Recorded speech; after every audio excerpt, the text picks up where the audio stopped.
Welcome back to my YouTube channel. आज हम करेंगे फुटप्रिंट विदाउट फीट का ही ये वाला चैप्टर, लास्ट चैप्टर है जो हमारे इस फर्स्ट टर्म का फुटप्रिंट, जिसका नेम भी सेम ही है, फुटप्रिंट विदाउट फीट। तो इसमें हम देख लेते हैं। इसमें एक साइंटिस्ट होता है जिसका नेम होता है ग्रिफिन, और ये एक साइंटिस्ट होता है और इसने अपने आप को इनविजिबल करने वाली एक दवाई बना ली थी और इसने खुद को इनविजिबल कर लिया था। और दो लड़के जो थे इसको लंदन में देखते हैं। लंदन में इसे नहीं देखते, इसके पैरों के निशान को देखते हैं। कीचड़ में देखते हैं कि ये अचानक से पैरों के निशान आए कहाँ से इनके सामने। फिर देखिए वो निशान बढ़ते चले जा रहे हैं, लेकिन जो ग्रिफिन था इसने उन लोगों को बहका के जो खुद को है बचा लिया था कि खुद को ना पकड़े जाने दिया था। तो फिर ये जो था ग्रिफिन, ये बहुत ही ज़्यादा चालाक था और क्रिमिनल इंसान था। और इसने क्या किया था, अपने लैंडलॉर्ड का घर सिर्फ इसलिए जला दिया था क्योंकि वो उसे पैसे मांगते थे और उसे रूम खाली करने के लिए बोलते थे। इसलिए उसने उनका घर जला के वहाँ से भाग चुका था। और जो ग्रिफिन था वो उसके पास उसने जो ऐसी दवाई बनाई थी जो उसको इनविजिबल, सिर्फ ह्यूमन को इनविजिबल करे, ना कि कपड़े या उन सब चीज़ को। तो वो बिना कपड़ों के लंदन में घूम रहा था। उस टाइम बहुत ज़्यादा ठंड थी, बहुत ज़्यादा ठंड का मौसम था।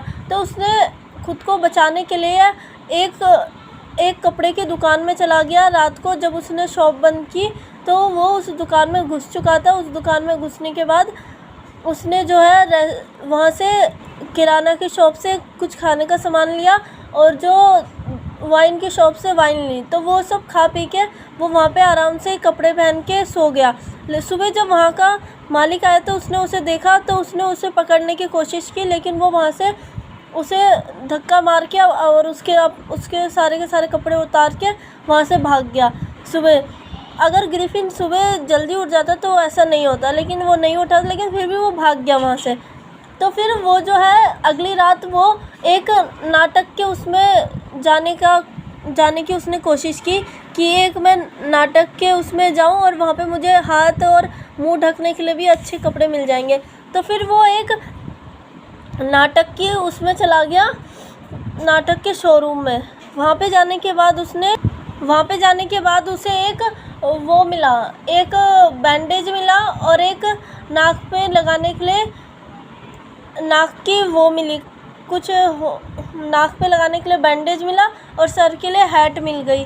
तो फिर और जो है बाकी कपड़े भी मिल गए हैं और एक मूछ भी मिली। तो ये सब उसने लगा लिया और जो वहाँ का ऑनर था, जो वो था नाटक कंपनी का ऑनर, उसे वो बहका के मारपीट करके वहाँ से भाग गया। तो फिर वो भाग के उसे कहीं और दूर जाके वहाँ पे रहने लग गया। लेकिन मतलब एक रात उसने उधर ही गुजारी और फिर अगले दिन जो है उसने क्या किया, अगले दिन की उसने ट्रेन करवाई और ट्रेन से वो वहाँ से दूर निकल के किसी दूर गांव में आ गया। और गांव में आने के बाद उसने रेंट पे रहने लग गया।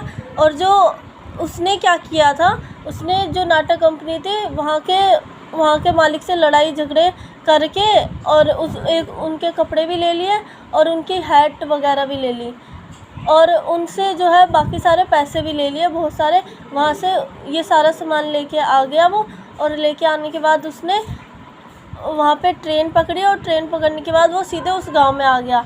तो उस गांव में आने के बाद वो एक किराए के घर में रहने लग गया। लेकिन वहाँ की जो ऑनर थी उसे मतलब फ्रेंड बनाना, जैसे मतलब फ्रेंडली बात करना चाहती थी, लेकिन जो है ग्रिफिन वो अकेला ही रहना चाहता था, इसलिए वो किसी से बात नहीं करता है। तो फिर क्या होता है, वो किसी से बात नहीं करता है तो वो जो है मालकिन फिर भी उसे कुछ नहीं कहती। जो है ग्रिफिन वो किसी को अपने घर में भी नहीं आने देता। वो एकदम सेल्फिश, मतलब एक चिड़चिड़ा सा इंसान हो गया था। तो ये सब को इग्नोर करती है वो। तो फिर क्या हुआ कि एक रात जो वो है मतलब पादरी को भी उन्होंने रूम रेंट पे दे रखा था। तो एक बार क्या होता है, पादरी के घर से चोरी हो जाती है। और उससे पहले क्या होता है, उससे पहले जो है साइंटिस्ट जो ग्रिफिन था उसके पास पैसे ख़त्म हो जाते हैं जो उसने चोरी किए थे। और जो है लैंडलॉर्ड वो किराया मांगते हैं तो वो उन्हें बहका देता है कि मेरा एक चेक आने वाला है, फिर मैं आपको पैसे दे दूँगा। और उसके पास बिल्कुल भी पैसे नहीं होते, काफ़ी टाइम हो जाता है। लेकिन फिर अगले मतलब उसके कुछ टाइम बाद ही पादरी के घर में चोरी हो जाती है। फिर वो ग्रिफिन का जो रूम है वो जब वो पादरी के घर में देखते सारा का सारा सामान उसका जो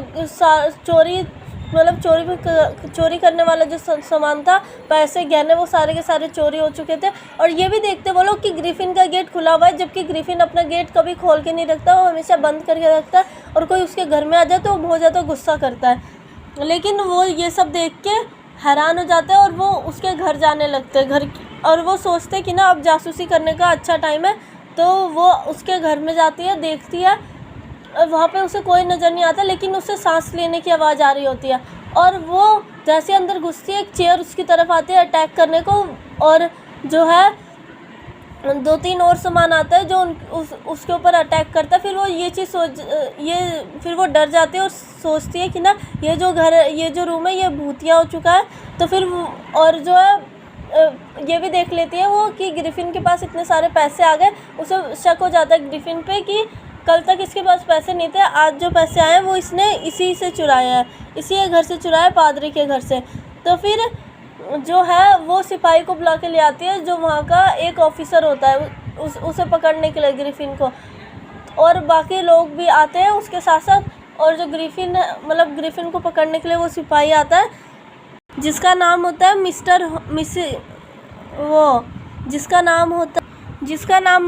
मिस्टर जफ़ार। तो ये इसे पकड़ने के लिए आता है। और जब आता है उसे पकड़ने के लिए, तो वो ग्रिफिन ये सब देखता है और इन सब से बचने के लिए वो अपने मुंह से पट्टी निकालने लगता है। और जो है सारे के सारे चकित रह जाते हैं। और वो जफ़ार जो है वो भी चकित रह जाता है कि मैं उस चोर को पकड़ रहा हूँ जिसका सर है ही नहीं।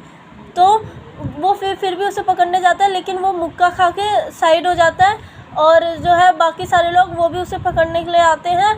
तो वो जो क्या करता है, वो धीरे धीरे अपने सारे के सारे कपड़े उतारने लगता है और वहाँ से भागने में कामयाब हो जाता है। तो ये थी हमारी स्टोरी। तो आपको कैसी लगी हमें लाइक, कमेंट, शेयर करके बताना। Thank you.